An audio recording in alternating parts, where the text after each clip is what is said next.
Hello students, हम पढ़ रहे थे कोलाइड विलियन। देखिए, कोलाइडी विलियन में आपको सनगुणन कोलाइड पढ़ाया था, मिसेल पढ़ाया था। और मिसेल की एक चीज पूछी जाती है कि मिसेल की सांद्रता कितनी होती है बनाने के लिए। बोले तो क्रांतिक मिसेल सांद्रता CMC क्या होती है। CMC का मतलब होता है बेटा क्रांतिक मिसेल कंसंट्रेशन। कंसंट्रेशन मतलब सांद्रता कितनी होती है, ये आपको पता होना जरूरी है। ये होती है 10⁻³ मोल पर लीटर। 1 लीटर में आपको जो सांद्रता रिक्वायरमेंट होती है साबुन की, कंजूसी काम नहीं चलता बेटा। जितनी आवश्यकता होती है इतने साबुनाइन होने जरूरी है। अब आपको बहुत कम लग रहे होंगे, 10⁻³ मोल। देखिए, आपको पता होना चाहिए 1 मोल में कितने आयन होते हैं। 1 मोल में अगर मैं साबुन के आयनों की बात करूं ना और गिनने बैठे ना 1 मोल साबुन में, तो हमारे को उसमें आयन मिलेंगे 6.022 इंटू 10⁻23 आयन मिलेंगे। कौन से आयन की बात कर रहा हूं मैं? C17H35 COO-, ये आयन है। इन आयनों की संख्या 1 मोल में कितनी होती है? इतनी सारी होती है, 10⁻23 आयन होते हैं। उसमें से कितना चाहिए हमें? तो 10⁻³ मोल। समझे ना? 1 मोल में इतने, तो 2 मोल अगर निकालता तो मैं 2 से गुणा कर देता। अभी कितना निकाल रहा हूं? 10⁻³ मोल। तो जो भी होता है मान उससे गुणा कर देते हैं। तो 6.022 इंटू 10⁻23 को गुणा कर दिया 10⁻³ से। जब आधार समान होते हैं तो घातें जुड़ जाती है, पर प्लस माइनस में है तो ये कैंसिल हो जाएगी एक दूसरे से। 3 कैंसिल होने के बाद भी कितनी बच गई? 6.22 इंटू 10⁻20 बच गई। 10⁻20 आइन। 20 आइन तक आप जानते नहीं होंगे, यानी संख्यों में महासंख्य तक संख्या होगी। इतने सारे साबुन के आयन होने जरूरी है झाग बनने के लिए। अगर आपने कंजूसी की, साबुन कम लगाया ना बेटा, तो मिसेल नहीं बनेगा। बोले तो झाग नहीं बनेगा। ये होता है मिसेल। क्या होता है? मिसेल। ये था अब तक कोलाइड। कोलाइड के बहुत सारे प्रकार थे। हम बात करेंगे आगे कोलाइड कैसे बनाया जाता है। ठीक है, देखिए सुनिए।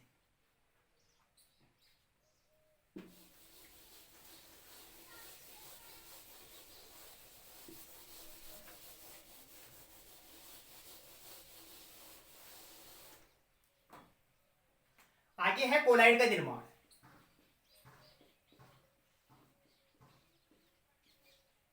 कोलाइड का निर्माण, देखिए निर्माण की 2 विधियां हैं। एक तो विधि होती है प्रक्षेपण विधि। कौन सी विधि? प्रक्षेपण विधि।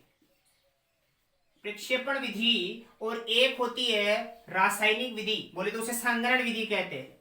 क्या कहते हैं? संघनन विधि। एक को समझते हैं। बात करते हैं प्रक्षेपण विधि की, तो प्रक्षेपण विधियां 2 है। एक तो है यांत्रिक विधि। एक तो बेटा क्या है? यांत्रिक विधि। और एक है विद्युत प्रक्षेपण विधि। विद्युत प्रक्षेपण विधि।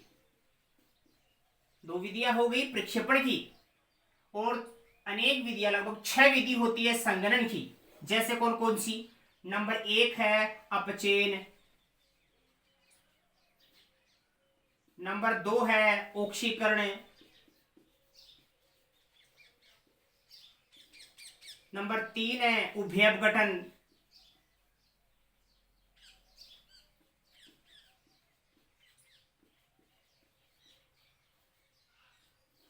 नंबर 4 है जल अपघटन।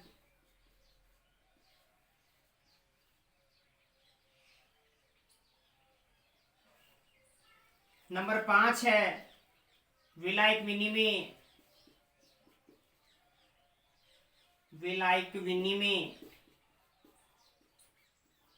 और नंबर 6 है वाष्प वाष्पन विधि। इन 6 विधि के द्वारा संग्रहण करवा के भी कोलाइड विलियन बनाया जा सकता है। देखिए 1 बाय 1 की बात करते हैं। सबसे पहले बात करते हैं यांत्रिक विधि की। देखो यांत्रिक का मतलब होता है किसी औजार से तोड़ के पीस के बनाते हैं। आपने देखा है आटे की जो मिल आती है वो गेहूं को पीस कर आटा बनाती है, उसका चूर्ण बना देती है। चूर्ण बनाने के बाद उसको घोल के हम उससे आटे की कोई ले बना सकते हैं कि नहीं बना सकते। सेम एज इट इज किसी भी, जैसे कि रंग बनाना होता है, रंग बनाना होता है, कोलगेट के जितने पेस्ट आते हैं वो होते हैं, मरहम क्रीम बनाते हैं। ये चूर्ण जो बनाने के लिए कौन सी विधि काम में लेते बेटा, यांत्रिक विधि काम में लेते हैं। यांत्रिक विधि में एक मशीन आती है स्टोन मिल की, स्टोन मिल के ऊपर और नीचे की तरफ स्टोन पीसने के लिए लोहे के क्या लगे रहते हैं, पार्ट लगे रहते हैं, जिसके अंदर किसी भी कोलाइड डिवीजन को डाला जाता है। यानी बोले तो बड़े बड़े पत्थरों को डाला जाता है, बड़े बड़े पत्थर पीट पीट के उससे पीस के उससे छोटे छोटे चूर्ण बना लेते हैं, और छोटे छोटे चूर्ण को किसी उपयुक्त विलायक में, किसमें, उपयुक्त विलायक में मिलाकर क्या कर लेते हैं, उसका कोलाइड डिवीजन बना देते हैं। जैसे चटनी पीसी जाती है, चटनी मिर्च जो इसको कहते हैं, वो बड़ा पाउडर बनाते हैं, फिर पानी मिला के पानी में पीसते हैं, पुदीने की चटनी बनाई जाती है। सेम एज इट इज यांत्रिक विधि का ही उदाहरण है, जिसे कोलाइड डिवीजन आसानी से बनाया जा सकता है। एक होता है बेटा विद्युत प्रेक्षेपण विधि। विद्युत प्रेक्षेपण में विद्युत धारा प्रयोग की जाती है। विद्युत धारा के लिए क्या करते हैं, जैसे कि चांदी है, गोल्ड है, प्लेटिनम है, कॉपर है, इन धातुओं का क्या बनाना होगा, कोलाइड अगर बनाना होगा तो क्या करते हैं, दो इलेक्ट्रोड बनाते हैं। इस मार्कर की तरह इलेक्ट्रोड बनाते हैं, दो इलेक्ट्रोड। चांदी का बनाना चांदी के इलेक्ट्रोड बना लेते हैं, सोने का बनाना है कोलाइड डिवीजन, सोने के इलेक्ट्रोड बना लेते हैं। और इन दोनों इलेक्ट्रोडों को किसमें, पानी के अंदर ले जाके, क्या पानी के अंदर भी ले जा सकते हैं, या मान लीजिए सोना जिससे भी विलायक में घुलता है, उपयुक्त विलायक ले लेते हैं, उस विलायक में घुलता है तो वो ले सकते हैं। वो लेकर क्या करते हैं कि उसे दोनों इलेक्ट्रोडों को बिजली से पीछे से जोड़ के, पीछे से वायर से जोड़ दिया, इस इलेक्ट्रोड को भी जोड़ देते, दोनों को जोड़ के दोनों को उस विलायक में जाके दोनों को मिलाते हैं। अब आप भी जानते हो पॉजिटिव नेगेटिव मिलता है, या दो तार बिजली के मिलते हैं तो उनमें स्पार्क होता है। क्या होता है, स्पार्क होता है। इस प्रकार समझिए इस चीज को कि एक पात्र है, इस पात्र में दो इलेक्ट्रोड, इस प्रकार के दो इलेक्ट्रोड जब मिलेंगे तो उनके बीच में आर्क उत्पन्न होगा, होगा कि नहीं होगा, इस प्रकार आर्क होगी। आर्क इस वजह से क्योंकि ये दोनों तार जो मिलेंगे ना, इन तार दोनों में स्पार्क होता है। स्पार्क पॉजिटिव नेगेटिव के मिलने से करंट जनरेट होता है, और वो वाष्पन क्यों उड़ने लगता है। उड़कर बाहर तो नहीं जा पाता, क्योंकि आपको पता है इसमें कोई ना कोई विलायक भरा हुआ है जिसमें वही रह जाता है। हाँ, आपको पता है छोटे छोटे कणों के रूप में वो टूटकर बिखर जाएगा। जो भी होगा धातु धीरे धीरे आपस में मिलने से धीरे धीरे वो पिघलती जाती है, पिघल के क्या होती है, छोटे छोटे कणों में बिखर जाती है। ये बिखरे हुए कण सोने के भी हो सकते हैं, चांदी के हो सकते हैं, प्लेटिनम के हो सकते हैं, या कॉपर के हो सकते हैं। ये पेंडे में जाके ना बैठे, स्थायी बन जाए, इसलिए इसके अंदर मिलाया जाता है बेटा KOH। काफी बार पूछा गया है कंपटीशन में, KOH का कार्य होता है विद्युत प्रेक्षेपण विधि में, स्थायी कारक का काम होता है बेटा, स्थायी कारक का काम करता है, उसे स्थायी बनाने का काम करता है। दूसरी चीज आपको पूछे कि इस विधि को दूसरे नाम से भी जाना जाता है, क्योंकि विद्युत प्रक्षेपण काम में लेने का मतलब है कि यहाँ आर्क उत्पन्न हो रही है। आर्क भी जैसे बेल्डिंग में काम लेते हैं, बेल्डिंग करते तब होती है, इसीलिए इस विधि का नाम ब्रीडिंग आर्क भी पड़ गया। कौन सी विधि पड़ गई, ब्रीडिंग आर्क विधि। तो ब्रीडिंग आर्क विधि द्वारा किन किन धातुओं का कोलाइड बनाया जाता है, तो आप बताओगे सोना, चांदी, सिल्वर, गोल्ड, प्लेटिनम और कॉपर का अगर कोलाइड डिवीजन बनाना हो तो इस विधि का प्रयोग किया जाता है। बस सारी के सारी बेस्ट किस पर होती है, ये विद्युत धारा पर बेस्ट होती है, उस पर आधारित होती है। तो ये तो है प्रक्षेपण विधियां, जहां पे कोई ना कोई हमें काम करना पड़ता है बिना केमिकल के। ओके, बात करते हैं दूसरी की। विधि है दूसरी विधि संगरण विधि। कौन सी विधि है, संगरण विधि। अब संगरण के अंदर बहुत सारी विधियां है, 6 विधि है संगरण के अंदर। किस किस की बात करते हैं, नंबर 1 की बात करते हैं अपचयन की। देखिए आपको विशेष इनमें ध्यान ये रखना है किस किस के लिए विधि काम में ली जाती है। नंबर 1 की बात करूं मैं अपचयन की, तो सीधी सी बात है, अपचयन धातु का किया जाता है बेटा, तो धातु के लिए तो इसका प्रयोग करते हैं। और अपचायक के रूप में किस किस को काम में ले सकते हो,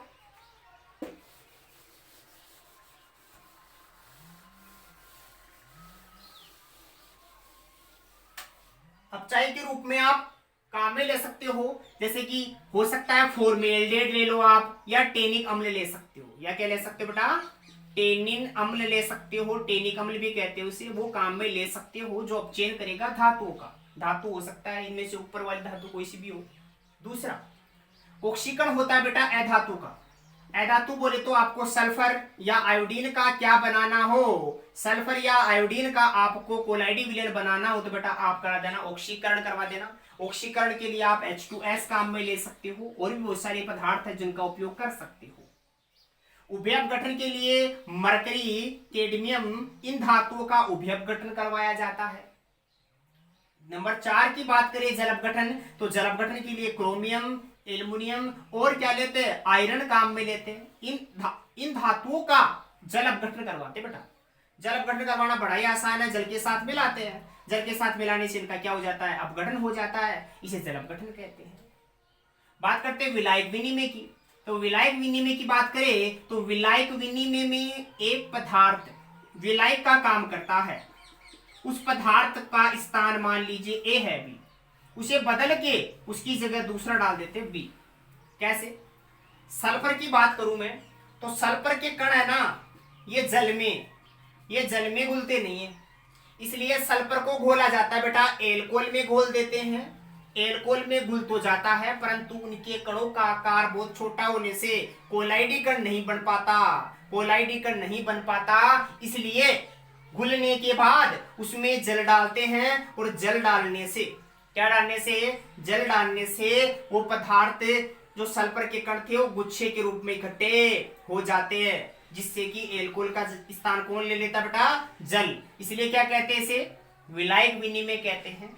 नेक्स्ट है वाष्पन विधि। वाष्पन में क्या करते हैं, मतलब नाम से पता चल रहा है आपको कि वाष्प बनेगी यहाँ तो, और वाष्प बनने का सीधा सा अर्थ है वो धातु या वो कोई भी पदार्थ जिसकी वाष्प बने, और वाष्प बेटा मरकरी की बनती है, वाष्प बेटा सल्फर की बनती है, इन दोनों की वाष्प बन सकती है, इसलिए इन्हें गर्म करके क्या करके, गर्म करके वाष्प बनाते हैं, और वाष्प जो होती है उसके कण छोटे छोटे नन्हे नन्हे होते हैं, तो वाष्प बनते समय उन सारे के सारे पदार्थों को इकट्ठा कर लेते हैं और एक उपयुक्त विलायक में, बार बार कह रहा हूं उपयुक्त विलायक, इसका मतलब क्या है बेटा कि जिसमें ये घुल जाए, जिसमें ये घुल के कोलाइडी विलयन बना सके, वो वही उपयुक्त क्या ले लेंगे, विलायक ले लेंगे और उसमें उसे मिला देंगे। अब आप हमेशा ही जल नहीं ले सकते, हमेशा पेट्रोल नहीं ले सकते, हमेशा एल्कोहल नहीं ले सकते, बहुत सारे पदार्थ है वो अलग अलग केमिकल में घुलते हैं, उनमें से कोई सा भी आप ले सकते हो और उसमें घोल सकते हो, तो उपयुक्त विलायक का मतलब यही होता है। इन विधियों के द्वारा भी कोलाइडी विलयन बनाया जा सकता है, बहुत सारी विधियों के द्वारा बनाया जा सकता है कोलाइडी विलयन। बनाने के दौरान कोलाइडी विलयन तो बनता ही बनता है, केमिकल रिएक्शन हो रही है तो सही सीधी सी बात है कि वहां कोई ना कोई सह उत्पाद जरूर बन रहा होगा, और बेटे बनने वाला सह उत्पाद जो है ना हानिकारक होता है कोलाइडी विलयन के लिए, इसलिए कोलाइडी विलयन बनाने के बाद कोलाइडी विलयन को फिल्टर करना भी आवश्यक है, छानना भी आवश्यक है, शुद्ध करना भी आवश्यक है, जिसे कहते हैं बेटा निस्यंदन, छानना। आगे हम पढ़ेंगे कोलाइडी विलयन का निस्यंदन। देखिए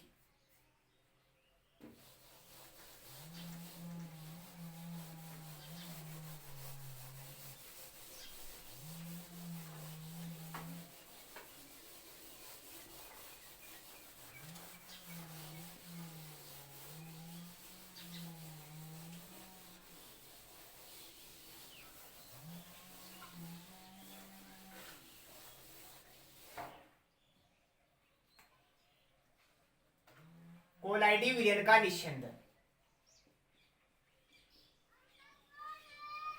कोलाइडी विलयन का निस्यंदन, निस्यंदन मतलब होता है फिल्टर करना, छानना, गंदगी को निकालना। देखिए निस्यंदन की कुछ विधियां है, निस्यंदन की भी कुछ विधियां है, विधियों में इन्हें छानने के लिए, कोलाइडी विलयन को शुद्ध करने के लिए विधि काम में ली जाती है। पहली विधि है अपोहन। कौन सी विधि है, अपोहन विधि। एक होती है विद्युत अपोहन। कौन सी विधि, विद्युत अपोहन विधि।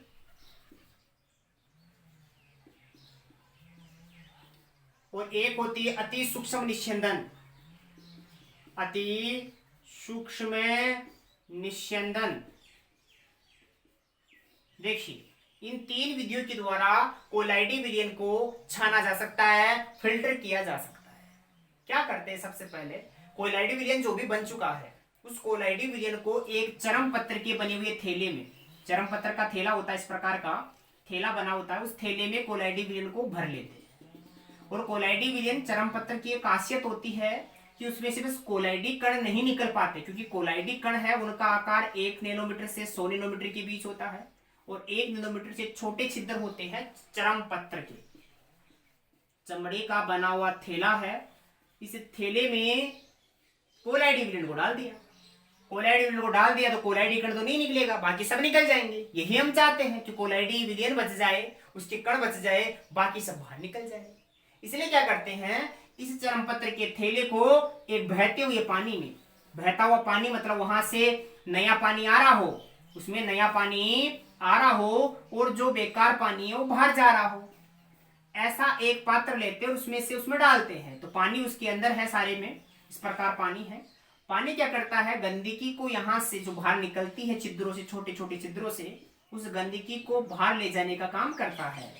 यानी यहाँ के माहौल को, पानी को साफ रखता है, जिससे कि इसमें कोलाइडी कण में साथ में जितना भी विद्युतगठ्य पदार्थ है, विद्युतगठ्य पदार्थ नुकसानदायक होता है, केमिकल से बनता है, ये विद्युतगठ्य पदार्थ है ना, ये पदार्थ बाहर निकल जाए, बोले तो अशुद्धियां बाहर निकल जाए, जो काम के नहीं हानिकारक है वो बाहर निकल जाए।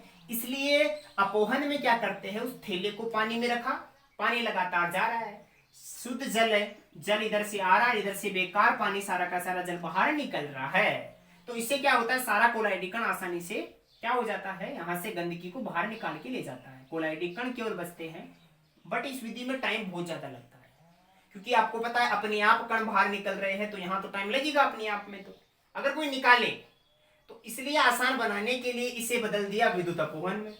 अब विद्युत अपोहन क्या होती है बेटा, विद्युत अपोहन में इसी पात्र के अंदर दोनों तरफ, एक इस तरफ पात्र के, एक इस तरफ पात्र के, दोनों तरफ इलेक्ट्रोड लगा दिए, एक इलेक्ट्रोड पॉजिटिव लगा दिया, एक इलेक्ट्रोड नेगेटिव लगा दिया। आपको पता है भी कोलाइडी कण जो है, एक चीज तो मैं बता दूं, कोलाइडी कण पर कोई ना कोई आवेश जरूर होता है। कोलाइडी कण जो है या तो बेटा ऋणाविष्ट होते हैं, हम ये नहीं बता सकते अभी कि पॉजिटिव होगा कि नेगेटिव होगा, ये तो आगे हम पढ़ेंगे कोलाइडी कण की प्रकृति कैसी होती है। हाँ होगा जरूर, या तो पॉजिटिव होगा या नेगेटिव होगा। इसके अलावा साथ में जो अशुद्धियां होती है ना बेटा, इस अशुद्धियों पर भी आवेश होता है, बिल्कुल अशुद्धियों पर भी आवेश होता है, या पॉजिटिव या नेगेटिव। फर्क इतना सा है, बटे कोलाइडी कण बड़े होते हैं जो छिद्रों से निकल नहीं पाते, और ये कण छोटे होते हैं जो छिद्रों से निकल के बाहर आ जाते हैं। कैसे, जैसे ही बाहर से क्या लगाएंगे, करंट लगाएंगे, तो करंट लगाने से क्या होता है कि कण खींच के बाहर निकल के आते हैं, बाहर निकल के आते हैं तो कोलाइडी कण अंदर की इधर इस तरफ इलेक्ट्रोड की तरफ आते हैं, अगर नेगेटिव वाले कण है तो, और पॉजिटिव वाली अशुद्धियां है तो पॉजिटिव वाले नेगेटिव की तरफ चले जाते हैं।